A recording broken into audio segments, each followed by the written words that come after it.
आलसी बेटे। एक गांव में राम नाम का एक अमीर किसान रहा करता था। उसके पास बहुत धन था, लेकिन वो फिर भी घमंडी नहीं था। वो हर किसी की मदद करता था। उसके दो बेटे थे, एक का नाम शिवा था और दूसरे का नाम गोपी। वो दोनों कुछ काम नहीं करते थे। बैठकर खाने से पहाड़ों का खजाना भी खत्म हो जाता है। इसी तरह वो भी धीरे धीरे गरीब होता जा रहा था। दिन ब दिन वो बूढ़ा और कमजोर होता जा रहा था। उसे उन दोनों आलसी बेटों की बहुत फिक्र रहती थी और हमेशा उसी फिक्र में चिंतित रहता था। एक दिन वो उन दोनों को एक अच्छा सबक सिखाना चाहता था। जब हम अमीर थे तब इस गांव में चोरों का बहुत ज्यादा डर था। इसलिए मैंने कुछ सोने के सिक्के अपने खेत में एक घड़े में छुपाकर रख दिए थे। बहुत वक्त हो गया है ना, इसलिए मुझे याद नहीं आ रहा है कि वो कहाँ रखे हैं। तुम दोनों सारा खेत खोद दो और उस घड़े को बाहर निकालो।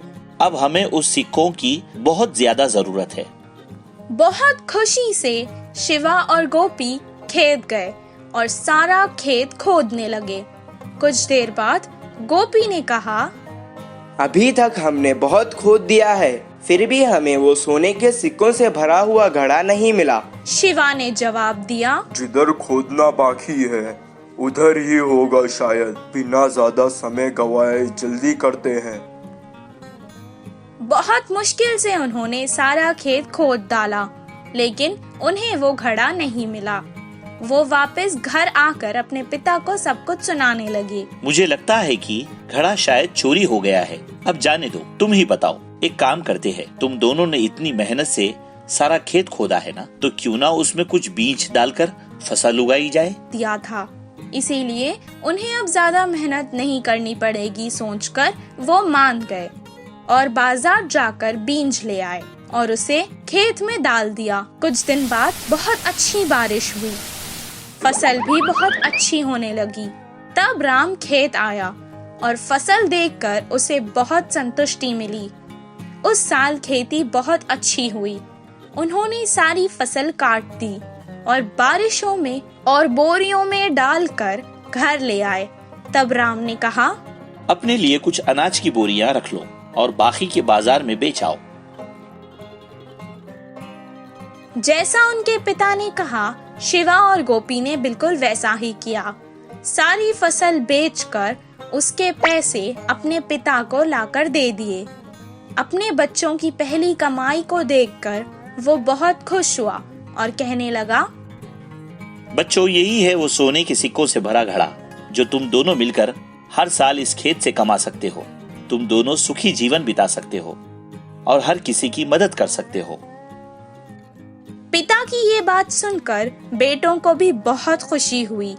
वो दोनों आलस छोड़कर अब हर साल इसी तरह फसल उगाकर धनवान होने लगे। जैसे वो पहले अमीर थे, अब वैसे ही अमीर हो गए थे और अपने पिता को गौरवशाली बना डाला था। इस कहानी से हमें ये शिक्षा मिलती है कि मेहनत करेंगे तो ही फल मिलेगा। बूढ़ी अम्मा और पैसों की थैली। एक बार एक गांव के 3 दोस्त शहर से कारोबार करके उनका सारा पैसा एक थैली में डालकर वापस गांव आ रहे थे। उनके रास्ते में एक जंगल आता था और रास्ते में उन्हें कुछ छोटे छोटे गांव भी मिलते थे। वो तीनों पैदल चलकर गांव वापस आ रहे थे। अभी आधा रास्ता ही हुआ था कि शाम हो गई थी। उनके पास इतने सारे पैसे थे, वो उस पैसों को अपने पास रखकर अपनी जान जोखिम में नहीं डालना चाहते थे। उन्होंने सोचा कि वो पैसों की थैली किसी के घर में रखा देंगे और खुद पेड़ के नीचे आराम कर लेंगे। उन्होंने देखा कि पेड़ के आगे छोटा सा घर था। वो घर के पास जाकर आवाजें लगाने लगे। उस घर में से एक बूढ़ी अम्मा बाहर आई। बूढ़ी अम्मा को सारा हाल सुना दिया और पैसों की थैली उन्हें दे दी। अम्मा, ये बात ध्यान में रखो, अगर हम तीनों एक साथ आए और थैली मांगे तो ही थैली देना। ठीक है बेटा, मैं इस थैली को बहुत संभाल कर रखूंगी। अब वो चिंता मुक्त होकर पेड़ के नीचे आराम करने लगे। अगले दिन सुबह तीनों उठ गए और तीसरे दोस्त से कहा कि वो जाकर थैली ले आए। अम्मा, वो थैली मुझे दे दो, अब हम जा रहे हैं। पर अम्मा को पहले दोस्त की बात याद थी। बेटा, तुम्हारे और दोनों साथी कहाँ हैं? वो देखो अम्मा, वहाँ पेड़ के नीचे बैठे हैं। वो जोर जोर से उनसे थैली देने के लिए पूछने लगी। उन दोनों ने ठीक है कह दिया। तभी थैली लेकर तीसरे दोस्त को दे दिया। जैसे ही उसने थैली ले ली, वो चुपचाप वहाँ से भाग गया। बाकी दो दोस्त अभी भी पेड़ के नीचे बैठकर अपने दोस्त का इंतजार कर रहे थे। बहुत देर हो चुकी थी, वो अभी तक नहीं आया। वो तीसरे दोस्त को सारे गांव में ढूंढने लगे। वो समझ चुके थे कि उनका दोस्त उन्हें धोखा दे चुका था। वो दोनों अब वापस बूढ़ी अम्मा के पास आए। मैंने कहा था ना आपसे कि अगर हम तीनों आपके पास आए तो ही थैली देना। फिर जब वो अकेला आया तो उसे थैली क्यों दी? वो बूढ़ी अम्मा बहुत परेशान हो गई। किसी की मदद करने से उस पर ही मुसीबत आ जाएगी, ये बात का अंदाजा नहीं था उसे। इतने पैसे वो कहाँ से लाएगी, ये सोचकर वो सर पकड़ के रोने लगी। कुछ देर बाद ये बात पंचायत तक पहुँच गई। पंचायत के मुखिया को उन्होंने सारी कहानी सुना दी। मुखिया ने मुसाफिरों की बात भी सुनी और बूढ़ी अम्मा की बात भी सुनी। इनकी शर्त थी ना कि जब ये तीनों साथ हो तभी थैली देना। हाँ, अब इनकी गलती है। इन्हें हमें पैसे वापस देने होंगे। अब तुम दोनों ही थैली मांगने आए हो। अगर तुम्हें थैली और पैसे चाहिए तो तीसरे दोस्त को भी लाओ, तभी ये बूढ़ी अम्मा तुम्हें पैसे देगी। मुखिया ने अपना फैसला सुनाया। उन तीनों की मक्कारी मुखिया के निर्णय के सामने नहीं टिक सकी और वो दोनों चुपचाप वहाँ से वापस चले गए। इस मुश्किल से बाहर आने के बाद बूढ़ी अम्मा खुश हो गई। इस कहानी से हमें ये शिक्षा मिलती है कि अनजान लोगों की मदद सोच समझ कर करना चाहिए। देवी और सोने की कुल्हाड़ी। एक गांव में राम सोम नामक दोनों मित्र रहते थे। राम बहुत सच्चा था और सोम तो बहुत ही लालची था। वे दोनों गांव के पास वाले जंगल में लकड़ियां काट के उन्हें बेचकर जीवन बिताते थे। ऐसे एक दिन सोम को शहर जाना था। यह बोलने से राम अकेला ही जंगल में जाता है। वह लकड़ियां काटते समय कुल्हाड़ी फिसलकर पास के नदी में गिर गया। वह नदी के किनारे बैठकर रो रहा था। इतने में उसकी उदासता को देखकर उस नदी की देवी प्रकट होकर पूछा कि क्या हुआ? हे देवी, मेरी कुल्हाड़ी पानी में बह गया। मेरा वह एक ही तो है जीवन का आधार। अब मैं क्या करूं? कुछ समझ में नहीं आ रहा। बोलकर रो रहा था। उसकी नादानता को देखकर तुरंत नदी से एक सोने की कुल्हाड़ी निकालकर, देखो कहीं ये कुल्हाड़ी तुम्हारा ही तो नहीं। वह देखकर उसने कहा कि वो उसका नहीं है। इस बार चांदी की कुल्हाड़ी निकालकर दिखाया। बेशक ये कुल्हाड़ी तुम्हारा ही होगा। लेकिन उसे भी ना बोलने से फिर देवी ने लोहे की कुल्हाड़ी को निकालकर दिखाया। हाँ हाँ देवी माँ, यह कुल्हाड़ी मेरा ही है, बोलकर खुशी से लेता है। राम की ईमानदारी से हैरान होकर कहा, अब तक बेईमानी लोगों को ही देखा, पर तुम जैसे ईमानदार इंसान को नहीं देखा। उसके गुणों की तारीफ करके सोने और चांदी की कुल्हाड़ियाँ भी उपहार में दिया।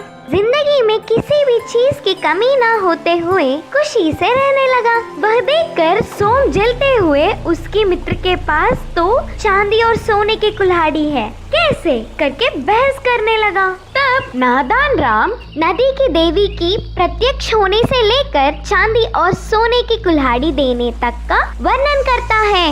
अगले दिन सुबह ही एक लोहे की कुल्हाड़ी लेकर सोम जंगल में जाता है। लकड़ियां काटने की नाटक करते हुए उस कुल्हाड़ी को पानी में गिरा दिया और फिर रोने का दिखावा कर रहा था। तब नदी की देवी प्रकट होकर क्या हुआ करके पूछ रही थी। उसकी कुल्हाड़ी का नदी में गिरने वाली बात बोलकर दुखी हो रहा था। सोने की कुल्हाड़ी लेकर, देखो कहीं ये कुल्हाड़ी तुम्हारा ही तो नहीं करके देवी पूछ रही थी। थी। वही देवी वही, वो मेरा ही कुल्हाड़ी है। बोलते हुए अति उत्सुक होकर सोम ने झूठ बोला तो देवी को गुस्सा आया। तुम जैसे लालची लोगों को कोई भी मदद नहीं करेगा। सोने की कुल्हाड़ी के साथ गायब हो गई।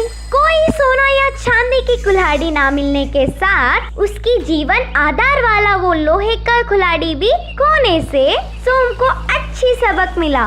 तो यह कहानी से हमें यह सीख मिलता है कि अगर ईमानदारी भला करता है तो बेईमानी मुसीबत लाता है। बेवकूफ पंडित। एक गांव में एक पंडित था। वह बहुत भोला है। उसे सभी गांव वाले बेवकूफ पंडित बोल के मजाक करते थे। वो सभी मजाक करने से पंडित को बुरा लगती थी। कैसे भी वो बेवकूफ नहीं बल्कि बहुत अक्लमंद है करके दिखाना चाहता था। तब शहर जाके कोई सस्ता चीज खरीदकर गांव लाकर सारे गांव वालों को बताना चाहता था। एक दिन शहर में जाते एक बकरी को सस्ते में खरीदकर गांव आते समय 3 चोर ने देख लिया। ए भाई देखो, ये पागल पंडित कुछ ला रहा है। दूसरे ने कहा, वो छोटी बकरी है। ये पंडित बहुत भोला है, वो हमको मालूम है मगर हम उसको नहीं मालूम। उस बकरी को चोरी करना आसान है। तीसरे चोर ने कहा, उस बकरी को कैसे भी पाने के लिए एक योजना बनाए। उस पंडित को बिना दिखे 3 जगह जाकर 3 लोग खड़े हो गए। पहले चोर पंडित उसके पास आते ही देखकर कहा, पंडित जी, इस कुत्ते को कहाँ ले जा रहे हो? पूछा। बेवकूफ, ये कुत्ता नहीं है, बकरी है। बकरी को देखकर कुत्ता क्यों बोल रहे हो? बोल के आगे बढ़ गया। कुछ देर बाद दूसरा चोर वहां आया और आदर से नमस्कार किया। कहा, पंडित जी, दिखने में आप बहुत बड़े दिख रहे हो, मगर इस कुत्ते को क्यों ले जा रहे हो? पंडित चौंक गया। बकरी को कंधे से उतार कर देखा। यह कुत्ता नहीं, बकरी है। ये दोनों को ये कुत्ता क्यों लगता है? सोचने लगा। सोचते सोचते बकरी को कंधे में डालकर रास्ते में जाने लगा। थोड़ी दूर के बाद तीसरा चोर सामने आ गया और कहा, अपचार अपचार, इस गंदे कुत्ते को आप क्यों उठा रहे हो? आप अशुद्ध हो जाएंगे। कहकर आगे बढ़ गया वो चोर। इतने लोग ये बकरी नहीं कुत्ता है कह रहे हैं, मतलब ये सच में कुत्ता ही होगा। ये सोचकर पंडित बकरी को छोड़कर स्नान करने घर की तरफ चले गए। बाद में तीनों चोर खुशी से बकरी को ले गए। इसीलिए बड़े कहते हैं, बेवकूफ सभी को मजाक लगती।